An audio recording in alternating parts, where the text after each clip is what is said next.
Hello, everyone. My name is Alicia Fisher, and I am the Prevention Education Supervisor at the Kawartha Sexual Assault Centre. Today, we're going to be talking about who is the Kawartha Sexual Assault Centre, the different supports and services that we offer, as well as connections to other resources, our social media, and everything else in between. So let's get started. Fabulous. The Kawartha Sexual Assault Centre. Now, today we're going to be talking about the beginnings of the Kawartha Sexual Assault Centre, how it all started, who we work with, and then we're going to go into the different services that we offer. So counseling, whether that be individual, group, or peer support, advocacy and accompaniment, the prevention education or public education side, as well as talking about the information tables, workshops, professional development, MENding, and the Young Men Leading Change program, and then finish up with our 24/7 crisis support options, which include text, call on the phone, and online. So how the Kawartha Sexual Assault Centre all got started was founded in 1977 at the request of Trent University in Peterborough, Ontario, and their administration following numerous sexual assaults that were being reported on campus. And so in 1997, on November 8th, we actually became the Kawartha Sexual Assault Centre. We've had a couple different names and have been growing ever since. Now, who the Kawartha Sexual Assault Centre is, we are a feminist, non-for-profit charitable organization dedicated to supporting those affected by sexual and gender-based violence and harm. What's really great about our work is that not only do we work with the survivors of sexual and gender-based violence, but we also have the opportunity to work with their supporters through a variety of means that I'll be talking about a little bit later.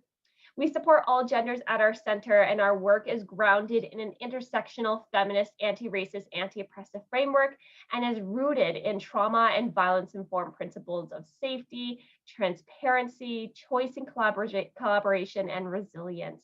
So a lot of people think when it comes to talking about sexual violence and sexual assault that you need to report and that you need to talk to police. We support survivors where they are at. We are extremely client-centered and really want to empower and give that choice and power back to those survivors. We strive to offer a safe environment for healing and foster the development of trust through ethical practice and as well as confidentiality. And that's actually a picture inside of our center. As soon as you come off of the elevator, there's a beautiful mural that survivors and their supporters kind of just color in whenever they're waiting for their appointment, which is pretty cool to see. It's like a community portrait. So where are we and who do we support? We are located at 150 King Street on the 3rd floor in Peterborough, Ontario. And the areas that we serve are Peterborough, City of Kawartha Lakes, Haliburton, and Northumberland.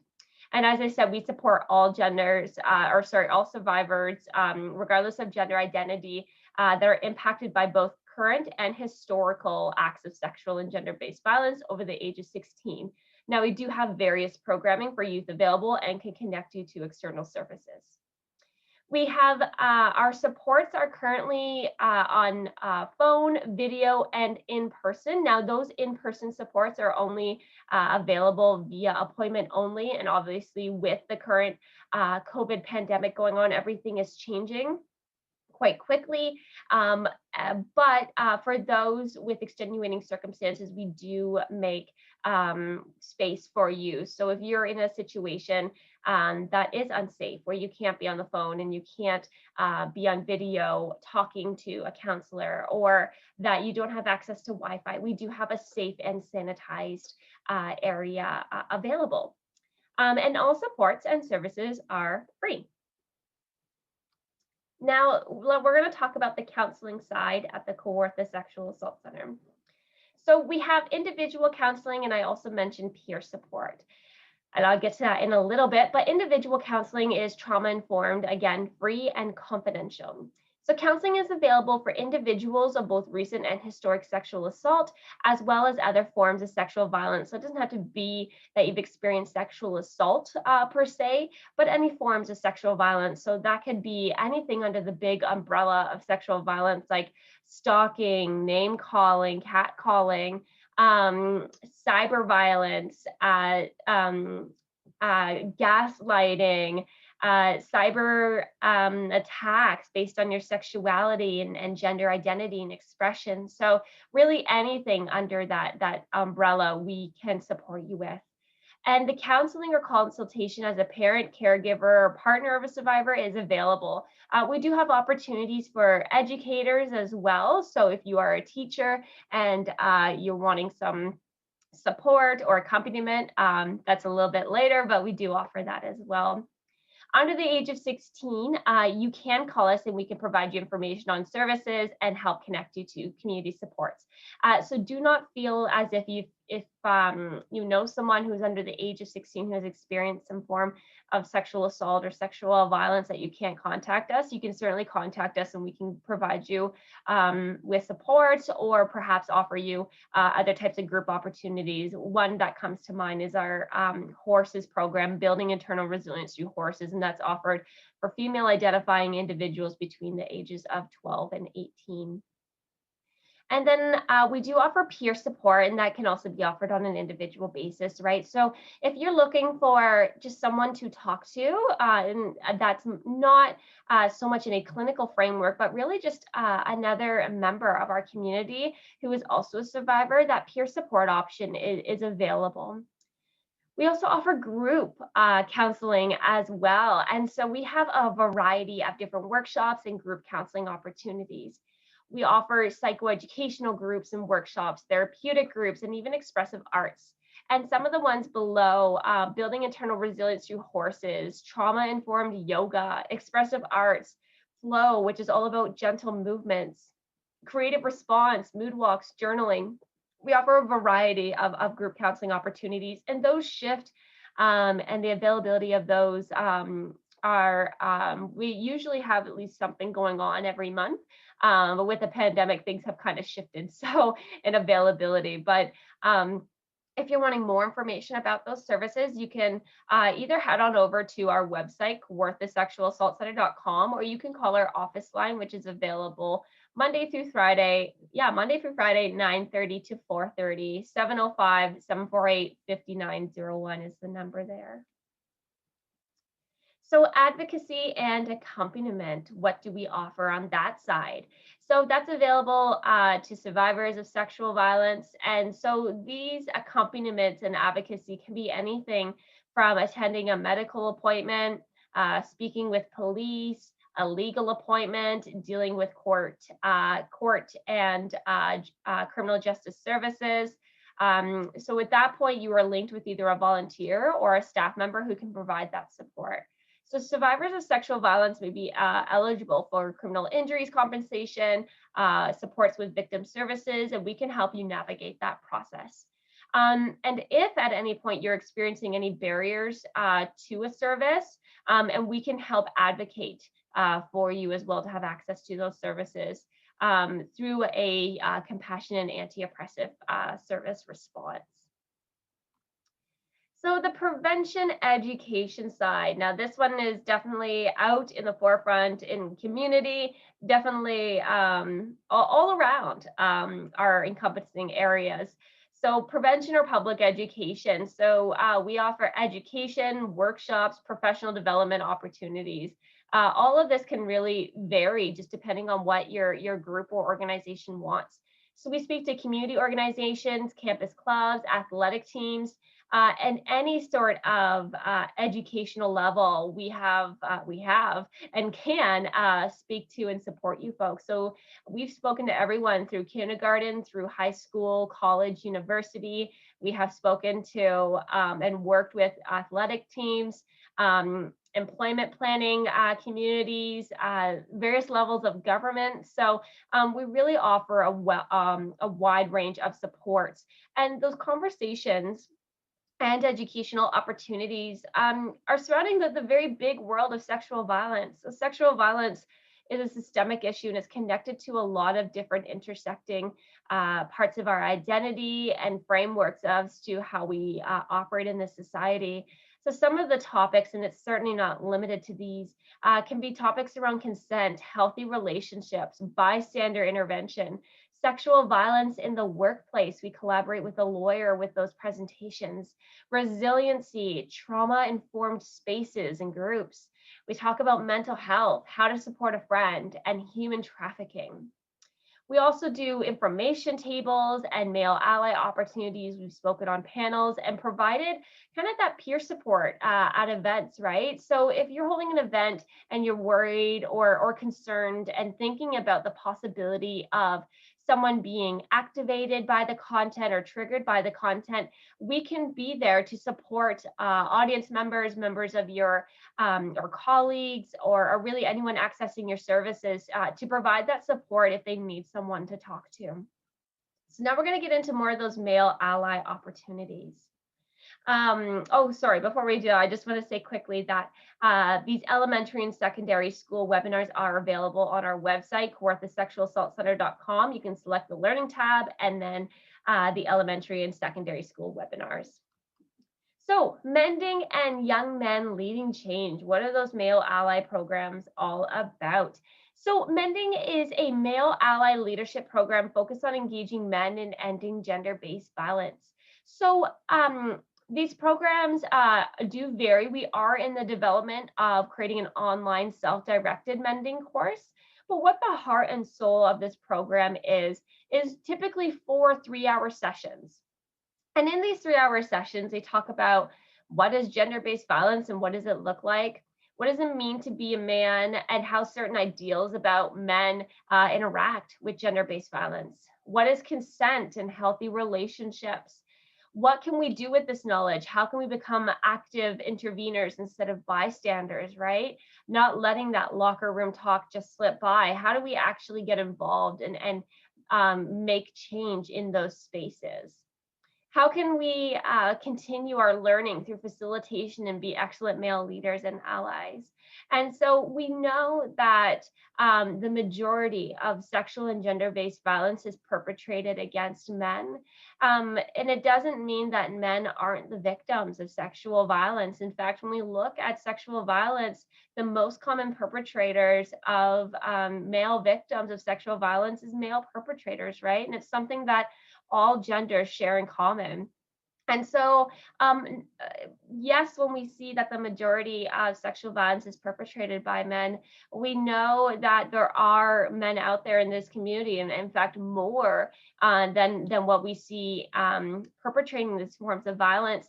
And we know that there's a lot of guys in our community, and even that we've seen with this program, that are looking to make a difference and looking to get involved and looking to stand up to that, because deep down, a lot of guys know that this is wrong, but they feel trapped, right? They feel trapped in what it means to be a man, and don't want to impact their friendships that they have with their bros, right?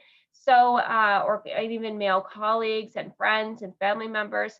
So this program is really tailored to supporting men through that journey.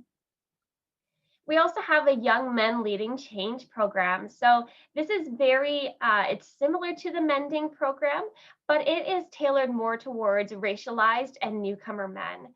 And when we actually ran a cohort here in Peterborough, we had the largest cohort in Ontario, and it was done at a local high school. So this is starring our youth facilitator, Takoni. Takoni is a Trent student completing the business program and is from Nigeria, and has a really powerful story as to why he became involved in this program. And so the timing can really vary through this program based on what's available with the school. Obviously, we're not going into the schools right now, but what our last cohort was about was 8 2-hour sessions. And then what's really fantastic about this program is that there's a project. And so that project, especially for youth, can be really empowering and something that you can add to your resume, talking about leadership skills, business management, marketing. And so some of the topics and conversations that happen within this Young Men Leading Change program is talking about masculinity and ourselves and those different cultural influences as to what it means to be a man. Maybe Takoni even talks about the balancing of that with religion, right? And how sometimes there can be certain scriptures or certain dialogues within religious contexts that isn't really about equality, right? And so Takoni talks about those. Talks about masculinity and gender-based violence, consent, healthy relationships, by-center intervention, planning for the project, doing the project, and reflecting on the project, as well as a wrap-up. So if you are interested in this program, we do have an upcoming cohort starting in February. Now, this is geared more towards high schoolers and youth under the male-identified racialized newcomer men under the age of 25. So Lucas is, he not only is the coordinator of the MENding program, but he also coordinates this program. So you can email him at lschaefer@kawarthasac.ca to register. And if you're wanting to learn more about this program, you can check out the website manifestchange.ca/young men leading change. So student placement and volunteer opportunities.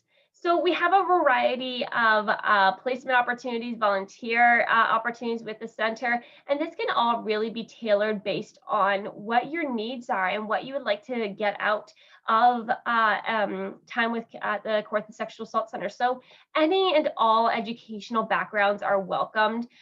It's certainly an asset to have an understanding or a background in social work, psychology, women's and gender studies, addictions and mental health, and counseling. But we have seen folks from all different kinds of programs get involved with either being a placement student or a volunteer, right? So really, again, these opportunities are tailored to what you want to get out of this program. So if you're wanting to learn more about counseling, peer support, obviously when it comes to counseling, there's certain educational requirements in order to do that, but those opportunities are still there for peer support, right? Even if you don't have that educational background. Crisis support, front desk administration, social media and marketing, and of course, prevention education. So there's a lot of different ways that you can get involved with the Sexual Assault Center. And obviously, those are shifting and being shaped by the current pandemic that's going on. But really, this is an opportunity for you that we really want to support and empower anyone who wants to connect with our center like this, in this capacity. So, and to wrap up here, our 24/7 crisis supports. Now, we were the first sexual assault center in Ontario to get that 24/7 texting and online support. So many sexual assault centers across Ontario have the 24-hour crisis phone line, which we have there as well at 1-866-298-7778. But with the launching of our texting app and our web chat, those are also available. So through text, you can access that at 705-710-5234. And on our website, Kawartha Sexual Assault Center, we have that 24/7 web chat available. Now, for that crisis support, you do not need to be in crisis to access this support. I've spoken to many crisis support staff who are watching these lines and supporting folks throughout our communities and beyond. And the three most common questions are, what happens if? And going through various examples. So what happens if this happens? Who do I need to talk to? Who can I talk to? What do I talk to them about? How do I get help? So what happens if? Who do I talk to when? So what are the resources that are out in the community? And we can connect you with those resources. We've actually seen an increase in people accessing our resources, just looking for, hey, I'm not really sure who to contact, but I know your number and I need someone to talk to. So we can either support you to whatever capacity within the work that we do, or we can connect you to those community supports. We are very well connected to our community. And how do I get involved? So if you are looking to become a volunteer or a placement student, you can either do the level 1 training, you can do the level 1 training that is available on our website, or you can send us an email that is all accessible through our website. So through our website, we do not only offer support, but also a lot more information about all the services that are involved that you can access through our center, as well as our social medias. So we have accounts on Facebook, TikTok, Twitter, Instagram, and YouTube. And with our YouTube, we're uploading a lot of variety of videos, especially a lot of the live streams that we've done throughout the pandemic. So we have things like feminist book club, expressive arts, and then a lot of the things that I was doing around creating routine, how to ground yourself, pelvic floor exercises, which is something that Lisa just talked about. So there is a variety of different supports that are on our website and through our social medias.